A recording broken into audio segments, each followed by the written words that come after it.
Hey, how you doing? Austin here. I am live. Obviously, that's kind of crazy. Yeah, I'm live. You're seeing me live. All right. So here with Zach Humphreys. How are you, Zach? It's good to see you, sir. What's up, man? What's up, Austin? What's up, Tim? What's going on? And we're joined by Tim Tella, who is one of the co-founders of Pocketful of Quarters. So, Tim, how are you, sir? Welcome.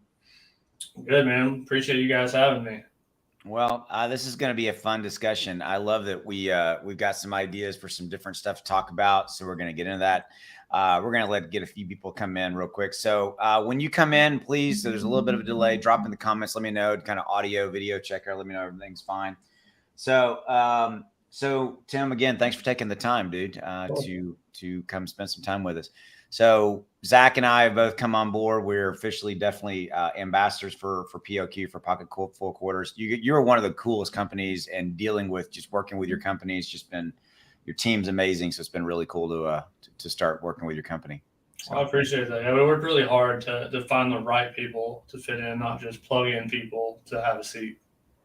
Yeah, everybody's just been amazing to work with. So looks like we're good. So Mark says Shib's up. I haven't even looked. There you go.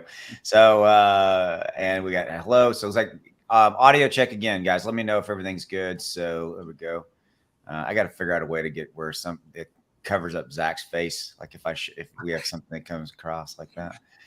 You got to go in that other mode where it's down the column. Yeah, I got to get the other mode. So Tim, obviously you have one of the most unique backgrounds as it relates to you've been around, gaming, you've been around blockchain. So I guess I'm going to jump right in, if it's cool with you, man, and kind of talk about how did you get it? How I know you can talk for an hour just on like your background, but like, how did you get into blockchain? How did you get into gaming? You've been in it for a while. So if you want to give everybody kind of a little bit of background into kind of how we came to be here with Pocketful of Quarters, that'd be cool, man. Yeah. So, video games, I've been almost a decade in video games now. I originally, my career started in the oil industry as a consultant.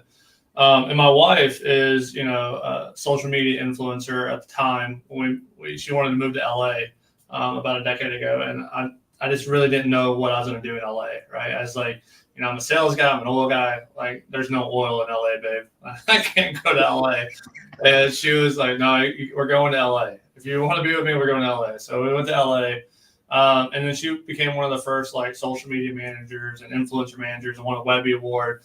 And I was like, just trying to find my kind of my groove, like, where am I going to fit? And so at the core, I knew I was a sales guy. So I wanted to start applying to sales jobs, and I got really lucky. And games are so insular. Like, either you know someone or you got lucky to get in. And so I happened to get noticed by the former vice president of Warner Brothers, head of gaming over at Warner Brothers. He had just started his own thing, a localization company, a development studio, two development studios and a publishing company. And we were doing like all the Mattel games, all the Barbie games. We were doing a couple of our own stuff. We were doing localization for everybody. And so like I kind of helped him understanding the oil field mentality of roll-ups. Like, no one had done a roll-up yet in that industry. And so we did that. And, I kind of helped him make a bunch of money, conform to what he had going into one thing. And then, I started kind of like moving into my own way. Like, so then I created my own studio with Chris Cross, the creator of Medal of Honor. He was head of THQ and DreamWorks and Nexon and EA. And him and I started a studio together, and we worked with the indie developers at Xbox team. And, we did influencer gaming as the first one, because, again, my wife was an influencer and I wanted to I thought, I could put as much sweat equity as I want in getting a game built. But what I couldn't do is figure out how to get the game out there. How does user acquisition work? It was super expensive. I was like, why don't we just put like an influencer in the game and then, make a game around them and then have them just push it out. And so that went on to breed like the Kim Kardashian game, the Guava Juice game, the Gordon Ramsay game, the PewDiePie game. All that was based off of our original concept. And then started another studio with some friends called 3Flip. Again, was on the ID at Xbox team, sold the game to Game Pass. And about that time, it was like early 2017. I was really into crypto. I was buying. I had made a bunch of money. I'd been investing for a few years prior to that. But the real genesis of this, and it's funny because the same genesis came from Mike and his son George, was the same thing. It was Fortnite, but it wasn't for the same reason. For Mike and George, they built it because George wanted to go from Madden to Fortnite because that's what his friends were playing. And Mike, being a tech engineer and an entrepreneur and an investor, was explaining how blockchain might be able to solve that problem by creating a token that could go from one game to the other. And because the problem he had is he had spent all of his like lunch money, all of his mowing money, everything he had in Madden, but all of his friends are now playing Fortnite. And for me, as a gaming person, a developer, and an executive in the gaming industry, I saw it because it was the first free-to-play game on console. And I understood that now nobody can go backwards. You can't not make games free anymore. People are going to demand that they're free. And so Tim, to clarify, make sure I'm following you, because I've lived the Fortnite stuff with my son. You're talking about the fact that Fortnite came out with this free-to-play model, obviously, and then obviously you buy skins and all that other stuff. And so so this was the impetus for Pocketful of Quarters, obviously. Yeah. So this was grown out of this. George, that was the kid, the boy's name? Yeah, George is like 17 now. Yeah, but he was 12 at the time. Okay. But Fortnite was the first game on console to be free to play. That had never been done before. And I thought, now that we've done this, we have a direct need for some kind of token model that could go from game to game. That could be the in-app currency for all games. And I thought that cryptocurrency would be a solid way of doing that. We had, like I said, this idea like early 2017. So like well before anyone else was even thinking about putting blockchain into video games. And so I started researching because I was the first one to do influencer gaming. I wanted to be the first one to do blockchain gaming. And Mike and his son had just recently got some press news on the idea that they had. And so, he was on like Good Morning America and Business Insider and all these things with his 12-year-old with his idea. And I reached out to him. I was like, hey, this idea is the right idea. I think it's going places. I have the same idea. But gaming's insular. I think you could use my help. I could use your help. Let's do this together. And so that's how POQ kind of began and got its kickoff. Okay. So kind of within that, Tim, I mean, if kind of with your background of being obviously gaming, then you started getting into crypto, and then they kind of married, and you had these studios where, back in the day you were developing, you were doing all those things. The question I'm trying to ask is like, how do you see what you're doing with Pocketful of Quarters, i.e. tokenizing, to be able to move your currency around? Do you see that as bigger than, it's not really bigger than gaming, but as like the big thing? Because basically what I heard you say, tell me if I'm wrong, is that you've shifted out of, I don't want to create the games anymore, which I know you guys are creating games, somewhat for POQ. Does that make sense? Are you seeing that the movement of the token and creating that part of it? I'm not asking it right, but Zach, what I'm trying to get at, right? Or am I just completely off in left field? No, I don't actually.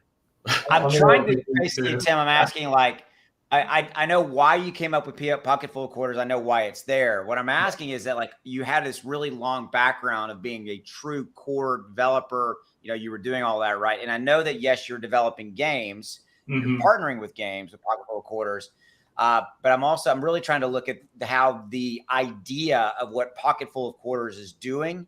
Do you see that as a truly revolutionary idea that's going to go really mainstream as blockchain really gets forward? That's really what I'm asking. Okay. There you go. It took me a while, but I finally got there.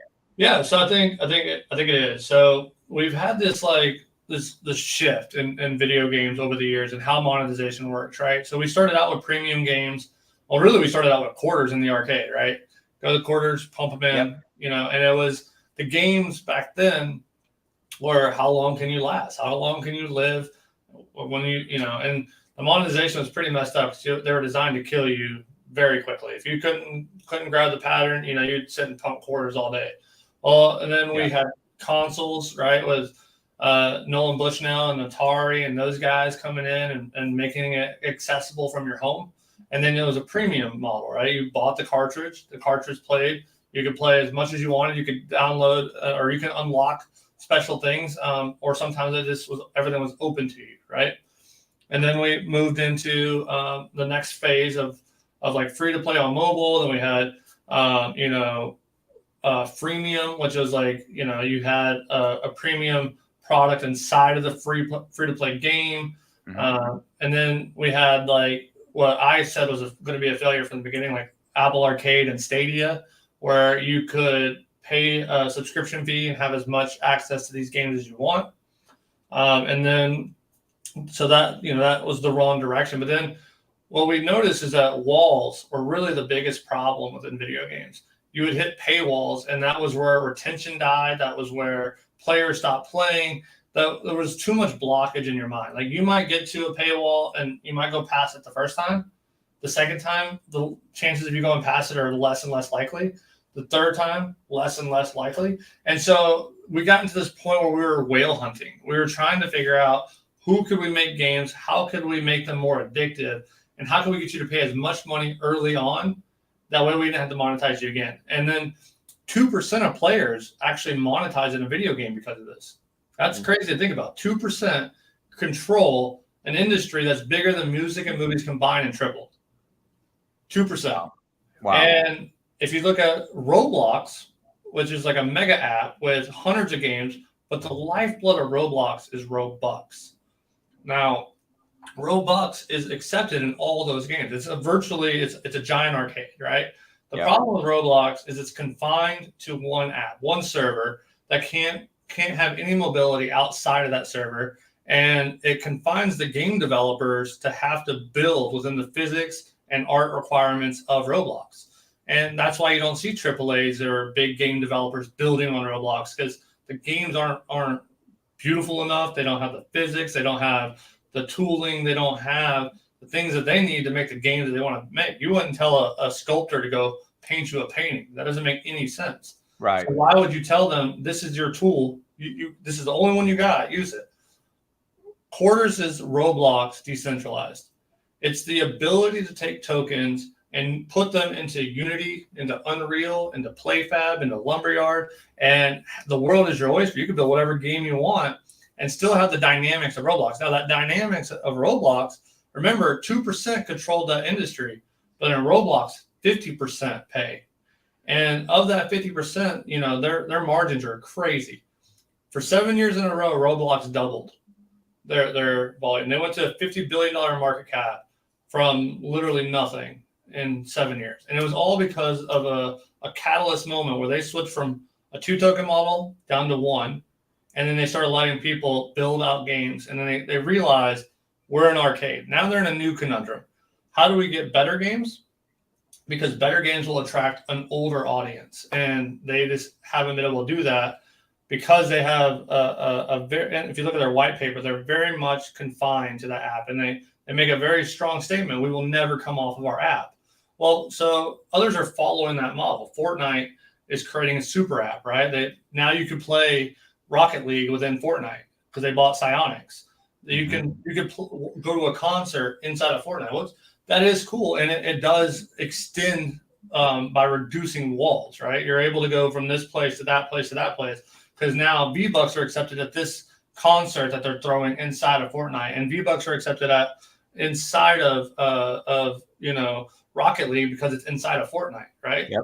So they're removing those walls. Well, POQ just blows up every wall. There are no walls. You can go from game A to game B to game C to game D forever and in infinity until there are no games. And so think of it just like a gift card versus a Visa card. A gift card says you can shop here. That's how games are today. You can shop right here. A Visa card says you can shop anywhere. Yep. We're the Visa of the metaverse. Thank you. That truly, because like, again, I have a son. He is 14 years old. I grew up watching him start with Fortnite.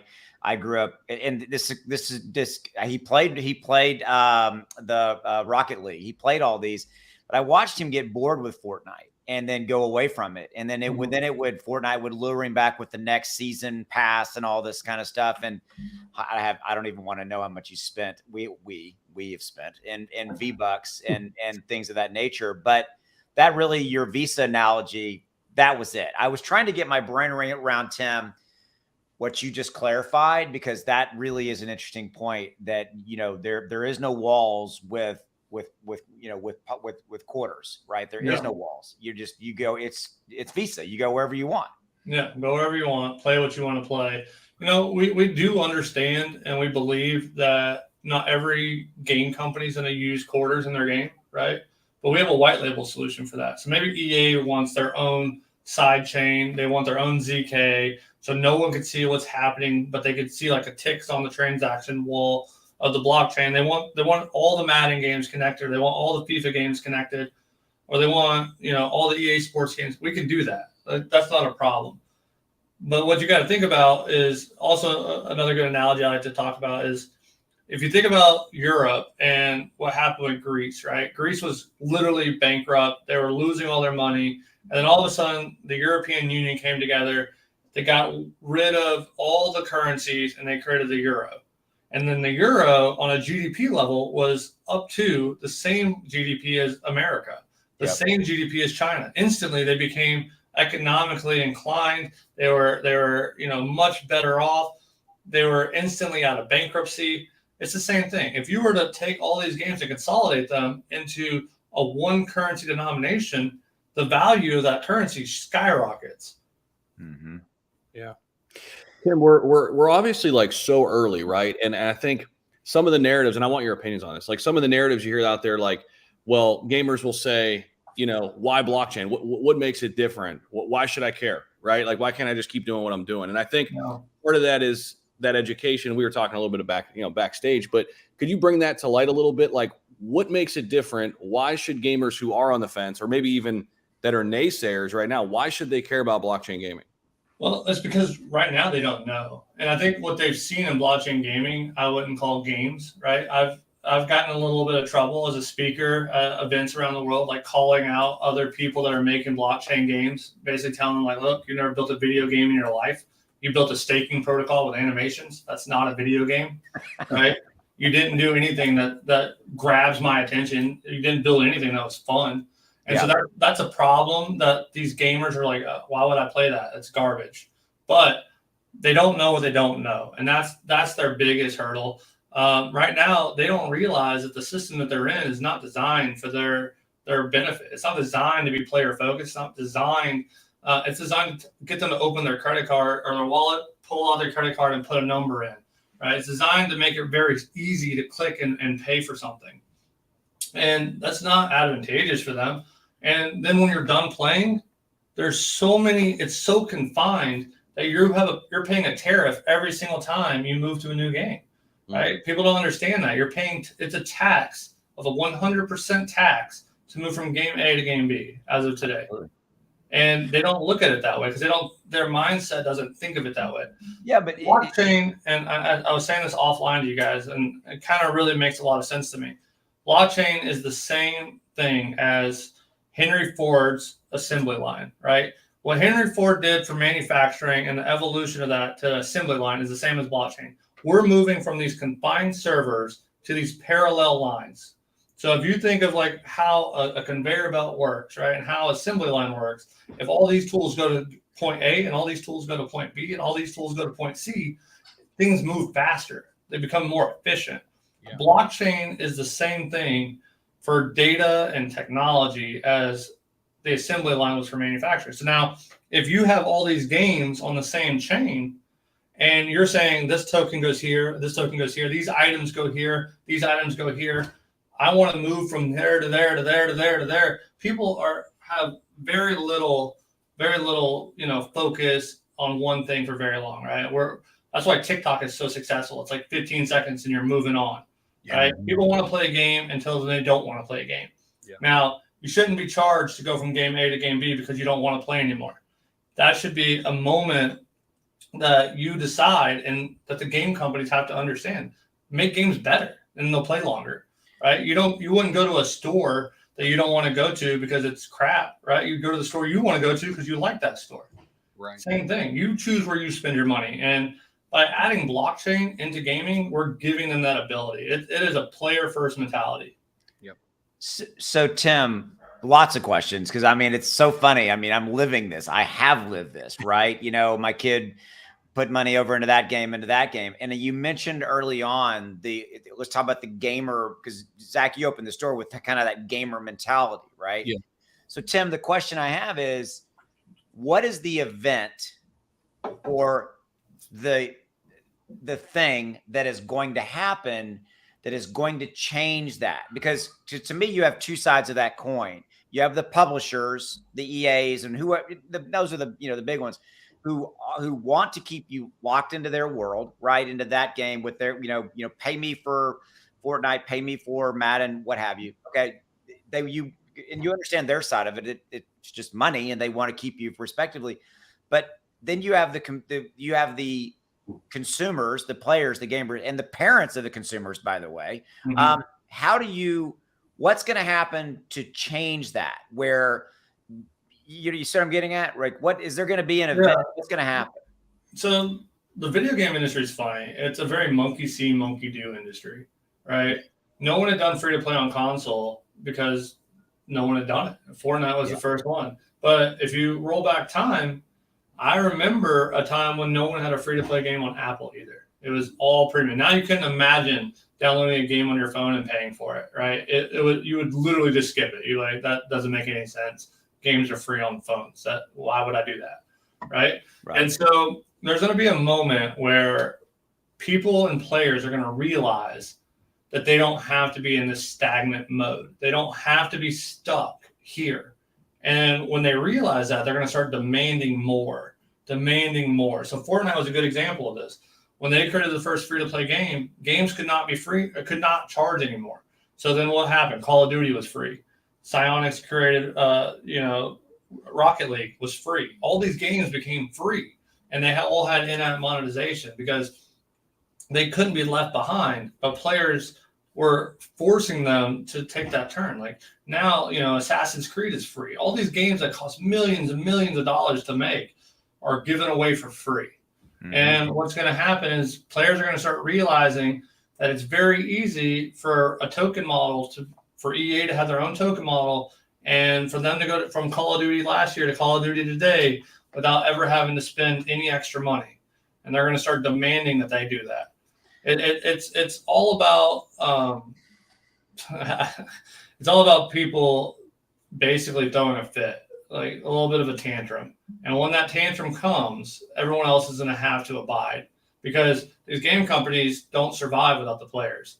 Players, but they think they're smarter than the players. And that's what people don't really realize, that these guys are like, okay, we're going to trick you. We're going to get you psychologically involved in this game. We're going to pump out every dollar we can out of you. Like, they're not designed to be good. And I'll tell you this from a developer standpoint, my friends that are developers, and I know every legendary developer out there. I'll tell you this, not one of them like monetization. None of them. Every single one of them hate it. Every single one of them think it's stupid. They want to make games that are fun. They're like an artist, right? An artist wants to paint a picture, and they want to look at the picture, and they hope you look at the same picture and say, that's beautiful. Yeah. I like that. And it's the same thing for game developers. They want you to play their game and enjoy it. Right. Tim, how do NFTs play into all of this? NFT gaming, should we look at it separately? Should we look at it as just kind of in the bigger picture of things? I think we gotta look at what it is versus what it's not. I think speculation has been a big problem within video games today on blockchain. Speculation is kind of out. We're not ready for it yet. It may happen down the line, but it's not going to happen right now. And so POQ, like quarters, have no par value outside their economy. Mm-hmm. They're worth what they're worth in the game, just like an in-app currency. But they offer that freedom to go to the next game. They offer freedom of interoperability. And I think people like Filecoin are doing some really good stuff with digital rights management. So if you look into what they're working on in IDFA and those products, you can have in-game items that are on blockchain that have no par value. No one wants to buy a sword for $99 that's tomorrow worth $1. Right. No one wants that. Yeah. And what happens when people get past level 1 and that sword becomes irrelevant and someone's just stuck holding it. I used to like to go into conferences and I always thought about getting a shirt that says, crypto making everybody rich, except for that last guy. And I've always, it's the same thing with NFTs. Like if we make stuff based on digital rights, that's a different thing, right? If I want to sell you my item, and so you can go through that game faster because you want that item, that's one thing. Madden does a very good job of this, right? With MUT, if you play MUT, you can get cards for each individual player. Those players can then can be used in your leagues, and you could sell them on their live auction boards. Now, I believe games are going to do that with digital rights management systems like Filecoins, which is all fully integratable within POQ. We work directly with Filecoin to make stuff like that work. That's good stuff. There's a good question in chat, Austin. Can we that one? Yep. Yeah. Can we earn? So this is from can we earn Q2 in blackjack game? No. So Q2s are separate from quarters. Yeah, those are not the same. Separate. Q2 is a governance DAO where we give players the ability to give out grants to the developers of games that they want to play, to the influencers that they want to work with, that they want to represent these games. It's almost like a version of Kickstarter, if you will, where the players have control and they're directly then they're directly incentivized by the buy and burn. So if those games are successful, those creators are successful with the games that they've chosen to grant, 15% of all sales go back to buy and burn Q2. So the value of the Q2 goes up. It makes giving out grants easier for the future, and it creates a domino effect. And so it's subsidizing this market where you could say, hey, I like this game, you should like it too. And then we can promote that game. So we can use our 5,000 streamers, we can use guys like you, we can do those things. And then for you being involved, you get direct incentivized by the buy and burn. That game was successful, great. You got 15% of all the revenue went to buy and burn Q2s. Gotcha. No, yeah, and I'm glad you brought that up. But thanks for that question, because this goes we jumped in and we're just doing all this, really talking about all this stuff. So real quickly, for those of you guys who are on here and don't really know a lot about POQ, obviously Tim is one of the co-founders, but Q2, like Tim just said, is the cryptocurrency for the players DAO. Quarters is that non-speculative in-game token, the one we've really been talking about, right, Tim? That's the one that as a player, you take it from game to game and all those kind of things. I mean, when we first started working with you guys and talking to you guys, this number blew me away. 2 million plus users, crazy. And that's only on our esports platform. We're not even including the video games that we have going live every day. Right. We have a game coming out in a couple of weeks called Dawnblade that has over 1 million users on it. Wow. We have a bunch of stuff that's happening every single day that, is consistently adding to those numbers. I would say we're probably the biggest blockchain gaming company in the world. But a lot of people don't know about us because instead of like creating a speculative token, instead of like popping out in 2017, instead of like just making all this noise, we set the roots for all of gaming. We got the SEC no action letter. We worked directly with the SEC. We built out the patent. Me and Mike authored the patent together. We built and designed what video games are going to look like on blockchain. And we did all of the hard work so everyone else could be successful in the future. We didn't go, the other way. We found out, this is the path, walk in it, right? So you bring up a question. I mean, a question I have, and we may have already kind of covered it, Tim. But I mean, we talked about the in-game utility, the in-game movement of moving from different games. But I don't think I've asked a specific question. And so, what do you think is going to be, again, the event or events that really propels blockchain game forward? Is it a variation on kind of everything we talked about kind of leading up to now, or what are you? It's already starting to catalyze. To be honest with you, Bloomberg was talking about it today that blockchain gaming will be the next big push into the crypto market caps. Right, that's going to be the next thing that gets us out of this bear market. They believe is going to be crypto gaming. Okay. Apple came out recently and put up a bunch of rules around how crypto will be accepted to the App Store and the video games that they're working with. That's not an indication of we don't want crypto and we don't want blockchain games. That's an indication of we understand we're in blockchain games now. This is here to stay. And here are the rules that we're going to set up for as of right now. Right. We're there. We're at the precipice of what is about to turn this corner.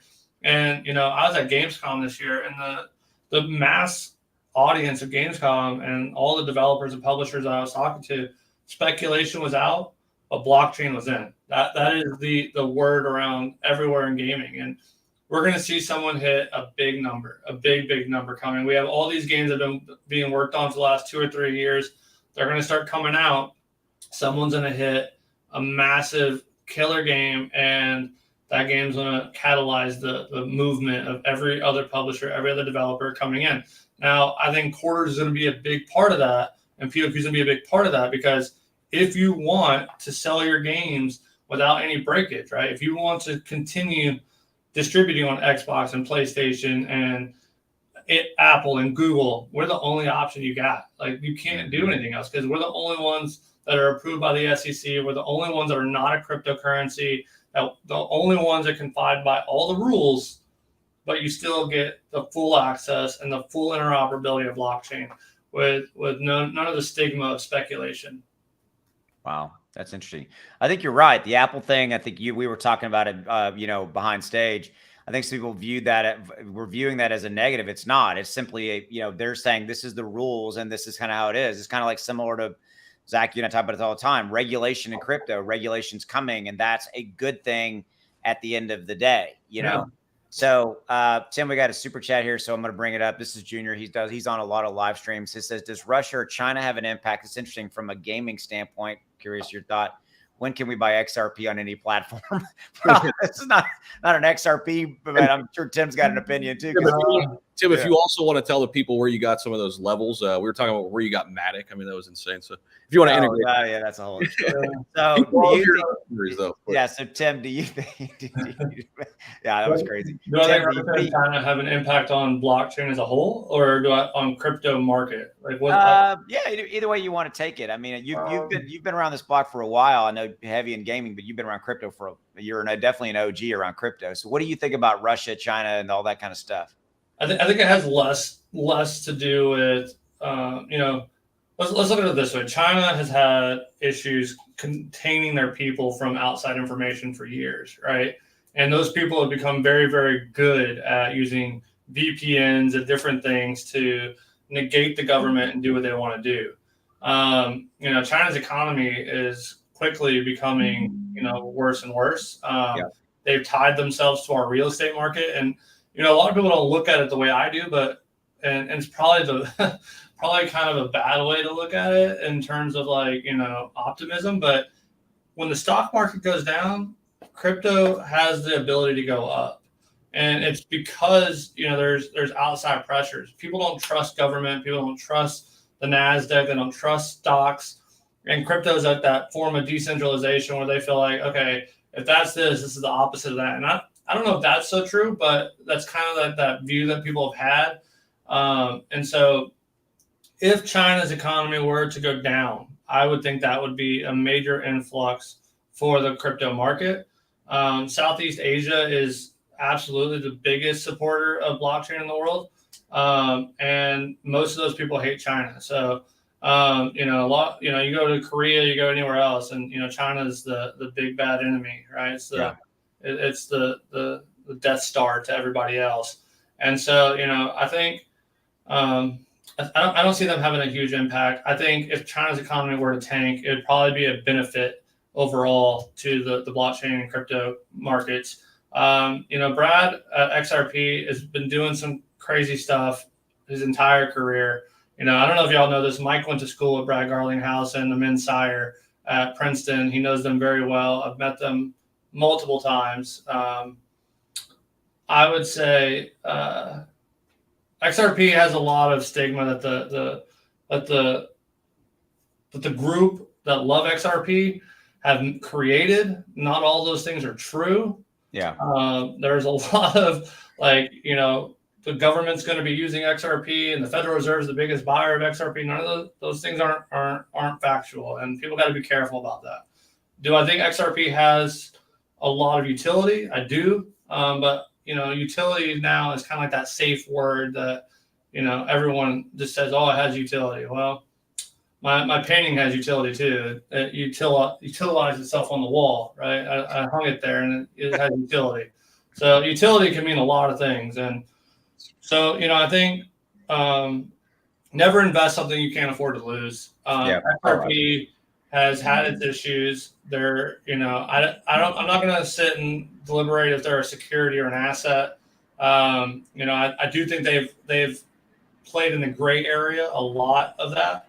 Right, there's a lot of things they shouldn't have done that they did do, like promoted while the CTO was selling. Like that's not always cool, but I think that we'll be back on marketplaces and exchanges over the course of time. I think it's going to come sooner than later, but I don't know if they're going to come out winning this SEC lawsuit. I'm on the fence of that. I have a lot of ties to the SEC. I don't think they're going to win. I think they're going to move XRP out of the country. Okay, interesting. Well, you've been around this block, like you said. That's interesting to get your take on it. Zach, you have a question? Anything off top of your head? I mean, now that we're here, Tim, like just kind of state of the overall market. I mean, where do you think we're going from here? I mean, when do we? I think it's going up. I think we're right at the bottom. I think we're really. I've been saying November. I think when I first met you guys, I told you all November. I haven't changed my thoughts on that. I still think it's November. I think the price of Bitcoin's going to jump. I think this year Ethereum flips Bitcoin. I think Matic goes to like $10 a token. I think there's a lot of stuff going to happen, and Ryan Webb and Janty and Sandeep, they're doing a lot of great things over at Polygon. I think this is going to be a combustion year for all of blockchain going into 2023. How many major corporations has Polygon partnered with? I mean, it's ridiculous.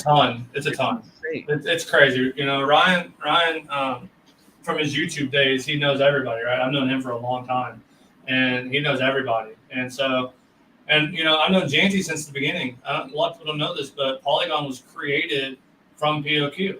POQ was Janty Kunani was our first developer, and he built Polygon because, we were getting an argument that no one's going to pay 99 cents for their tokens on their game and 99 cents for an Ethereum gas fee. This is stupid. And if this is the best we could do, we should quit. And he's like, we could fix this. And he went off and invented Matic Polygon. That's how that was invented. Wow. There you go. That's funny. So, as you alluded, I bought Matic at like 0.00003. Like it was really very low. That's obscene in a good way, Tim. That's awesome. That's a good story, man. Yeah, so I've been around blockchain for quite a long time.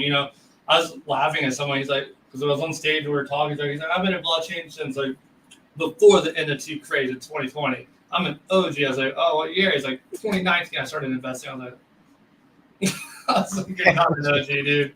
Like, you're not even close. Like, you're not.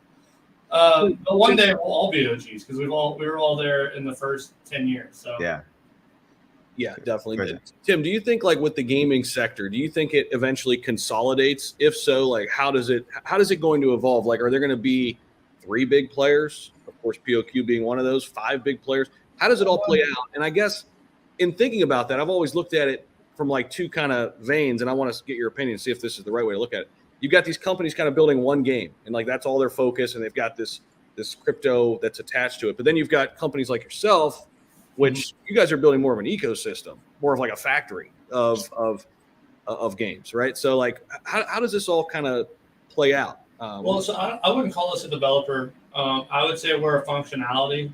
We're a tool set. We make it without the need of a blockchain engineer to integrate from a server onto the blockchain via our SDK. So we're the only partners of Unity, which, if you know who Unity is, they're the largest video game engine in the world, right? Mm-hmm. Like, I think 80% of all video games are made within Unity. Yep. And so we're one of 30 people that they have that's a verified partner. We're the only partner for blockchain. So we are Unity's blockchain partner. And so we help games navigate from server-based to breaking down walls onto the blockchain. Now, where I think the world is going is a world of chain agnostic. And I kind of look at all these chains that are building on video games as modern day publishers. They're all their own arcade. They're all their own publisher. And when you start thinking of it like that, right, all these dApps. So like, imagine a democratized Apple, right? Or Apple has all the publishers publishing to this platform. I just don't see that world being functional in the future.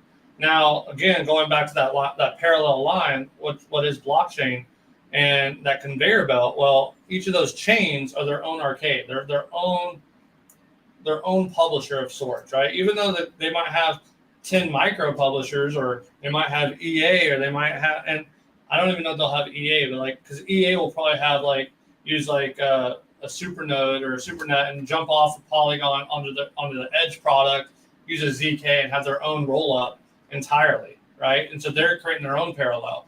But Mythical and Polygon and all these guys are going to put all these smaller games together, and they're all going to have like fractional nodes. So think of it like a GoDaddy, right? Why was GoDaddy so revolutionary to building a website? Because you didn't need a whole server. You didn't need to know how to build on Ubuntu to an AWS to do that stuff. This is the next version of that, right? You don't need to know any of those things. You don't need to know how to use blockchain.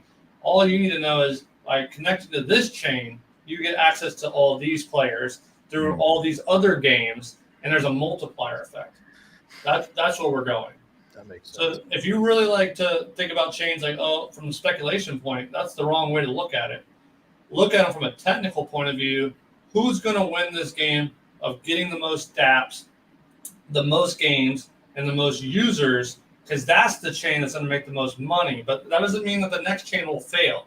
The next chain may have better NFT marketplaces, or better ZK rollups, or better, etc. Right? And so that's where we're looking at. It's a democratization of like Apple and Google and Xbox, and it's all in this parallel line of what these chains can accomplish.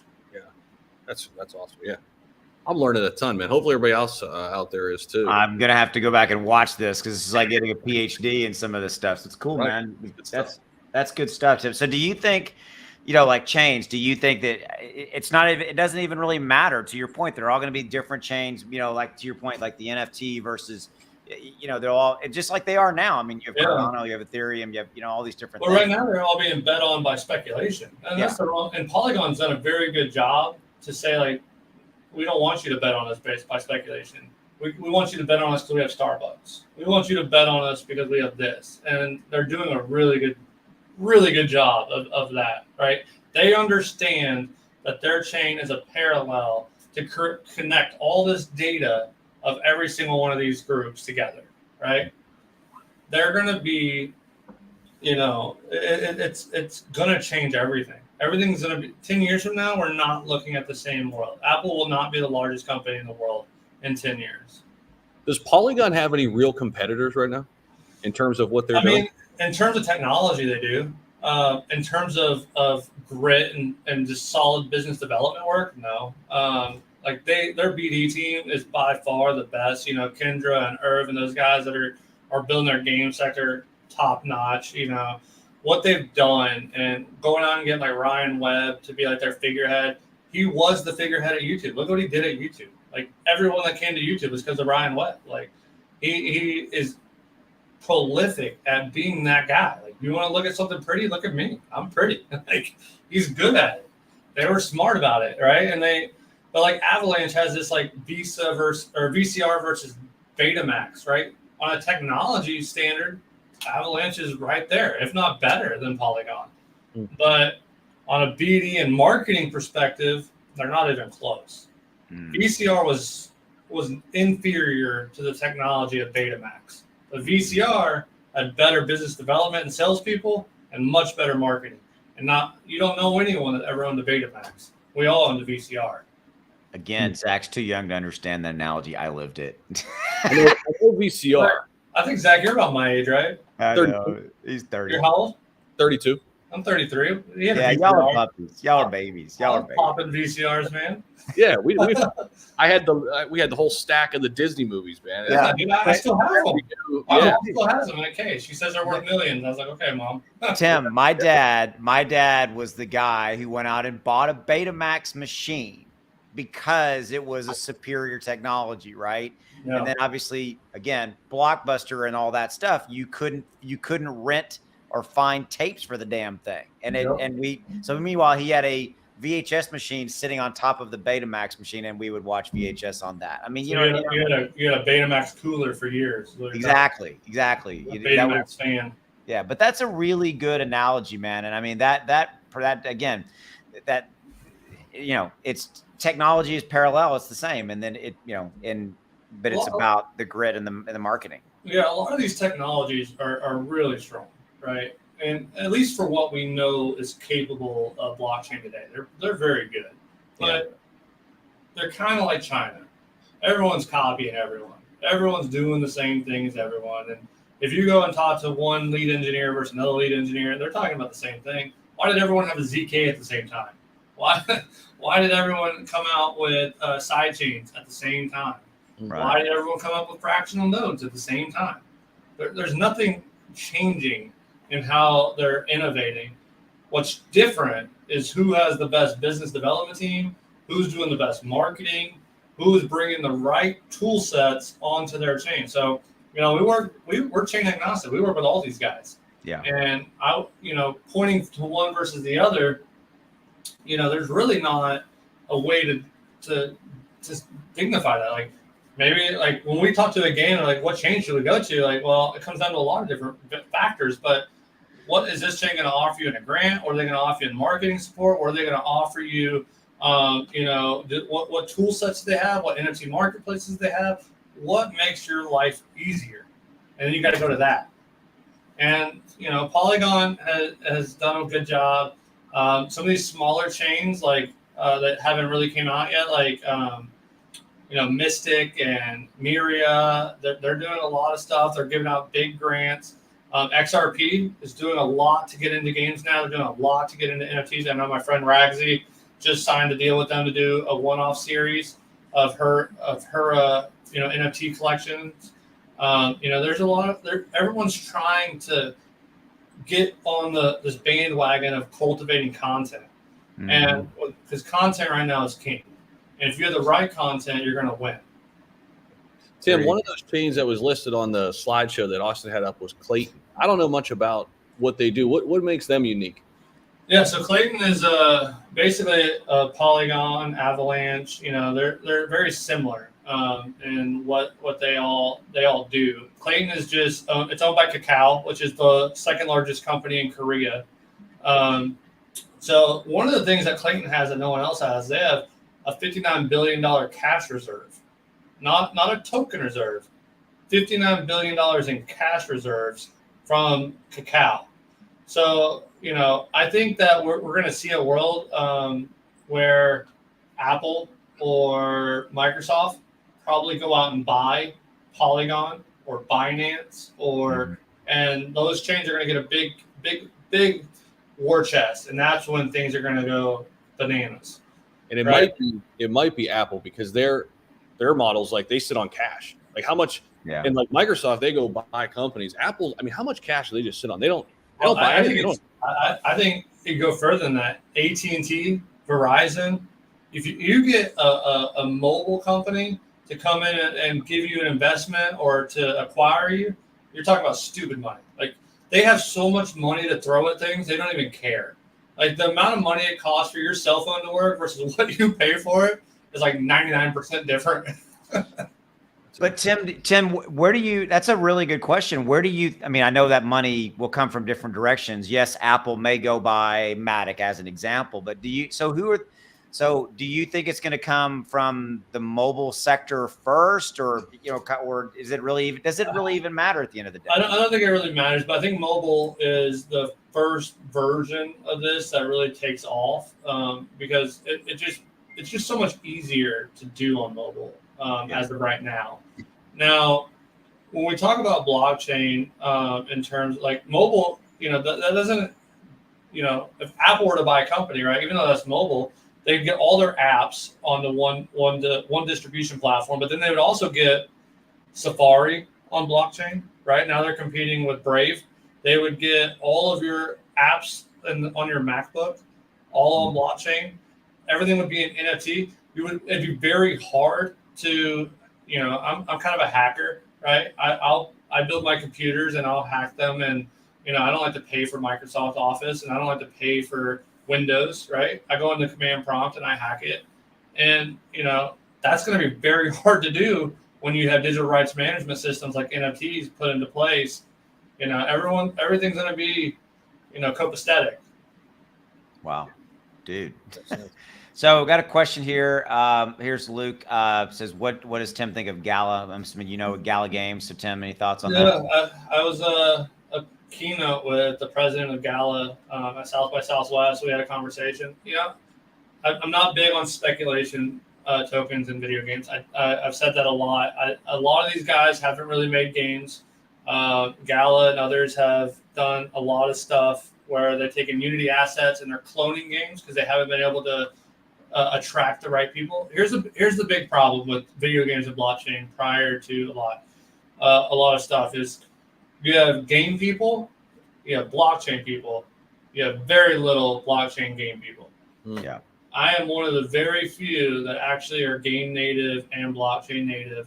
You have a lot of people that say, oh, I'm an engineer, I can build a video game, but they never built a video game in their life. And that's hard. So they go to the Unity asset store and they start cloning Mario Kart. They start cloning. And so we get these garbage games with these NFTs and these different token models. And it makes it hard for the consumer to want to be involved, right? You're playing a game you've already played, but you're playing a lesser version, right? Mm-hmm. You're getting the Kroger version of your green beans. And you just don't want that. You don't. Like, I got that analogy. I got that. Yeah.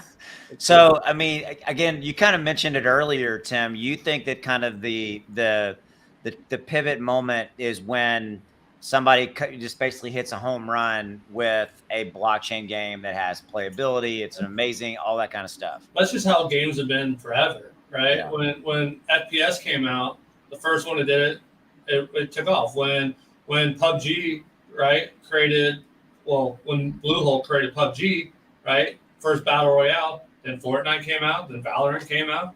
Everyone had a battle royale game, right? And even to the point where PUBG tried to sue Epic for copying their game, right? The gaming industry is monkey see, monkey do. Yeah. If you're good at this, we'll do it too. It's like China. If this sells, we'll make it too, but we'll make it for less than you made it for. That's how gaming works. And so someone's going to catalyze this, and someone's going to make a big hit. Now, what I do believe is, and going back to Gala, is those tokens will never be accepted in Apple, Google, Xbox, PlayStation. They're never going to get there. Why? Because Apple and Google don't want to share their 30% revenue. They don't want to. They don't want your tokens to come in, right? That people don't know this, and we were talking about this offline. 70% of Apple's revenue comes from the sale of in-game items via credit cards on the Apple App Store. 70%. It's not from their iPhone. It's not from their Macs, right? Most of their money comes. They are a video game company. They're the biggest company in the world. Mm-hmm. It comes from the sale of these things, and so crypto is a direct issue with that. It causes problems and friction. Now, what we do is different. We have an in-app currency that operates on blockchain, but it can still be sold with Apple's credit card. They can still take their 30%, but it can also be sold on your website where you don't have to pay Apple, and then it's instantly available in the same game. Now, just like Spotify, just like Netflix, we can't charge more on Apple than we do on our website. But because that precedent and law has been placed, we can sell on our website and have it available in Apple and Google. Just like if you were to buy an item on Amazon Prime, a movie, and you want to watch it on your iPhone, it's available to you. Yeah. It's the same concept. Right. Wow, man, this has been awesome. We've been here for an hour, Tim. Yeah, 55 minutes in, man. I see the live up in the corner says 35 minutes, 22 seconds. Maybe no, 54 minutes, 44. So this individual asked earlier, said this was, will there be a new staking model duration for Q2? Honestly, because the DAO is how it is, and because we're so forward leaning into compliance, I don't have an answer. I'm not allowed to be involved. I'm not allowed to have voting rights. I'm not allowed to do a lot of things. I don't, even my tokens that I do own, they're locked up and they're scheduled for how much I can disperse, but I can't do anything for years. Right. Even when they do come unlocked, I still have no voting right. So, that's going to be something that the players DAO creates for themselves. They're going to they have the right to vote on how they want staking to work. They have a right to vote on those models. They have the right to vote on what games they want, what grants they want, what marketing support they want, what influencers they want. I have no control. Do what you want to do. Tim, you kind of alluded to it, the regulation aspect and maybe staking and how that factors into it. Like, obviously you guys have buttoned things up much differently. I mean, but if you had to guess what regulation looks like, I guess two questions, both in the gaming sector and then in crypto here in the States. What do you think? How do you think it all shakes out? I don't know. I think they understand that blockchain's here to stay. I think that we have politicians in office that have no idea what's going on, right? I always remember back to when Mark Zuckerberg was sitting there and they were asking him how he makes money, and he repeated the same thing 4 times. We sell ads. Because but how do you make money? We sell ads. Yeah, but how do you make money? We sell ads. Yeah. They just don't get it, right? And so I think the industry is going to evolve faster than the politics and the rules and regulations are going to get there.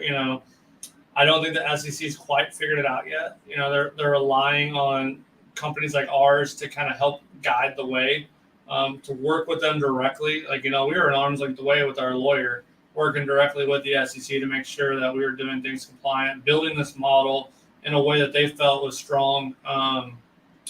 And so, I think we're not light years away from it, but, we're still years away from the proper regulations. If you think of the NASDAQ and how long it took for the NASDAQ to really have rules and regulations around it, it took decades, right?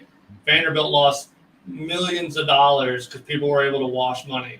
And if the richest man in the world is getting scammed and there's no laws, then, it just takes time, right?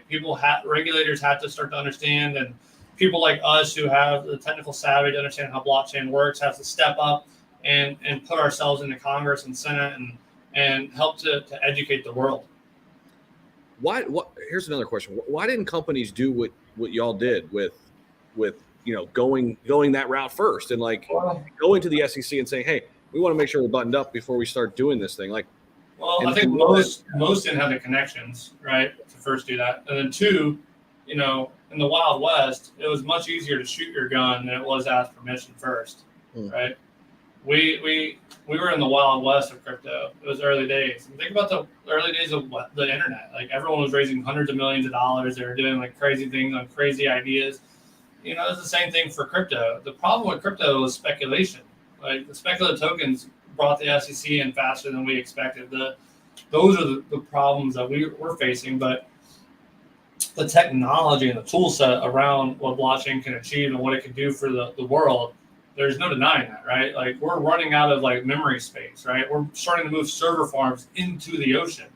We don't need to do that, right? Blockchain can fix all of our problems with that. Like, we can create files that are decrypted, that are moving for an infinite rotation on the chain between computers, dropping a little token for giving you a little bit of hard drive space that you've allocated for this, giving you a token, moving and moving and moving until I decide I want that file back. It's almost like cloud computing that's in an infinite loop. It's like the Matrix, right? And then I say I want it back. It comes back to me. I have the encryption key. Boom, it opens, and that file, because it never stopped. It never needed memory space. Mm-hmm. We could solve so many problems with blockchain that we haven't gotten there yet. And I think blockchain is going to make people's lives easier, and a lot of people won't know they're using it. My favorite analogy, and maybe we can end on this one, is no one cares how the internet works. They just care that it works. It's the same for blockchain. It's convenient. Yeah. Yeah, most people don't understand it, but I think, Tim, that is a good place to probably stop and to wrap it up. Most people don't have a clue how the internet works. I do at a high level, but I don't know the true, and we use it every day. It's just, that's it. It just works. And blockchain's the same way. It's just going to make your lives easier. And when things get easier, people tend to flock to that, right? Why was Ring so successful? Because you didn't have to get off your couch and check your door. Why was DoorDash so successful? Because you didn't have to go to the restaurant to have a restaurant meal, right? Blockchain makes your life easier, so you're going to just do it. That's it, right? We just know that. Yeah. Dude, Tim, truly, it's been an education, dude. I'm gonna go back and watch this.